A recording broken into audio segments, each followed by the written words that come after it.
Hi, I'm the Recruiting Maven and welcome back to my channel. Today's topic of conversation is giving and receiving constructive feedback. This is part 2 in the series because the video got too long. I had to cut it up into 2 parts, and so this is the accepting of the constructive criticism portion of the video. With that said, I just want to say a quick thank you for those of you who like, share, and subscribe to my channel. I deeply appreciate your kind support throughout this year. We certainly have grown a lot.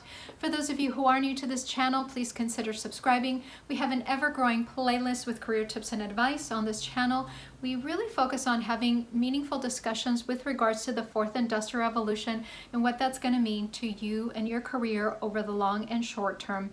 Making sure that you're staying relevant and employed is going to be very, very important over the next 5 to 10 years. So make sure you're checking those playlists out. So in this video, we're going to be covering 6 items to help you cope with the process of getting constructive criticism. And annual reviews are coming up, so I think this is just kind of a really nice refresher for you to be able to handle and manage maybe some negative feedback that you may be receiving. And if you stick around to the very end, I will give you my biggest tips, so make sure you're hanging out for that. All right, everybody stay calm. That would be my first tip. I think that, leaving your emotions at the door is going to be very, very important. You want to make sure that you have a level head, and sometimes it can be very challenging. I've had some pretty harsh, annual reviews. Sometimes the economy, maybe we've gone through an acquisition or whatever it may be that was on the plate, and it was just very difficult process to go through, whatever that situation was. And so I can just commiserate with you, bottom line. And so making sure that you're staying calm is really going to help you. Drink some tea, maybe walk around the building before your meeting with your manager, whatever you need to do to help you to stay calm. I would say do that. Tip number 2, before you respond, make sure that reiterate what the person has said to you. Sometimes we interpret things differently, or we hear them differently, and maybe we're still feeling a little bit emotional even though we're not showing it. So that helps you, again, to just kind of focus on what's being said, so then you're able to address it accurately as opposed to having it turn into something that you don't want it to. Tip number 3 is trust that the person who's trying to deliver this information to you has good intentions. I know sometimes that isn't always possible. Sometimes, we're in difficult situations. I know there was somebody recently that left me a comment about their difficult situation at work, and so I know that every situation isn't the same and it's not going to have the same outcome. And so if you're in a difficult situation, what I would say to you is, listen, don't quit, find a job, and then quit. Never just quit because you're pissed and and things are going right. And then again, make sure you're holding on to those emotions with a tight lid. Make sure that those aren't leaking out in some way.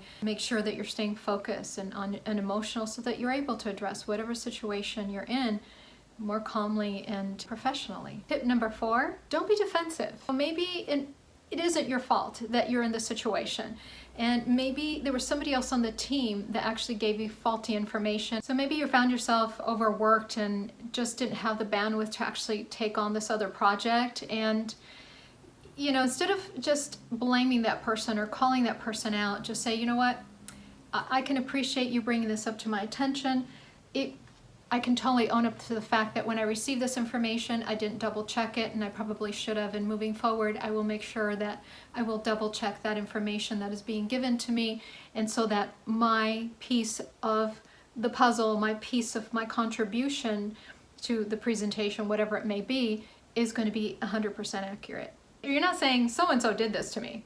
Again, you're not being defensive, but what you're pointing to is that really somebody else gave you faulty information indirectly, and so it's a nice way of delivering that information as well. And ultimately you have to own it. There's no way around that. You have to own it, and so at least you know that, hey, look, I gave this person a chance. It's not going to happen next time, and so moving forward you can expect great results from me in our next project. Tip number 5, be gracious.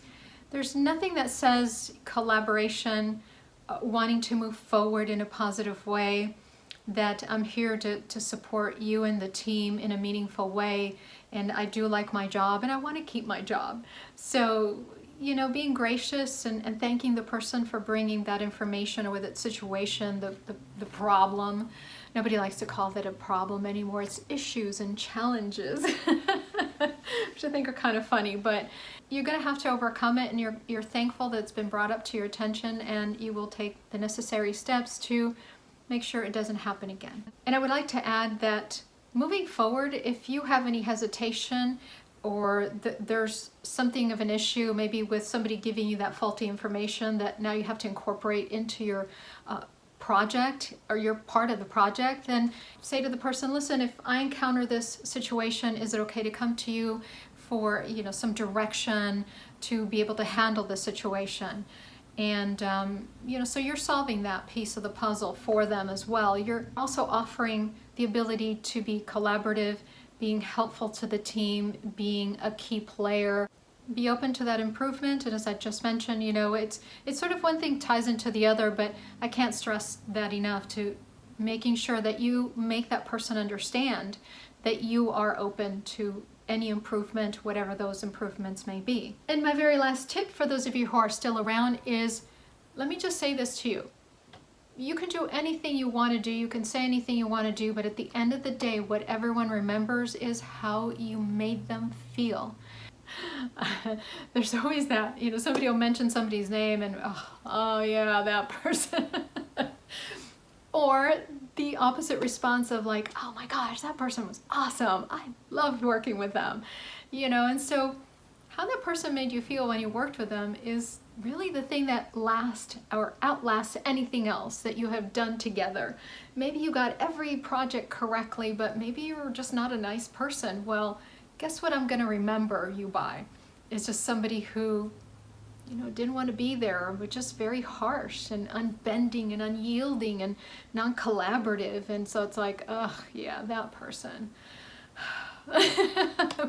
We've all been there. So, make sure that you're just doing your best.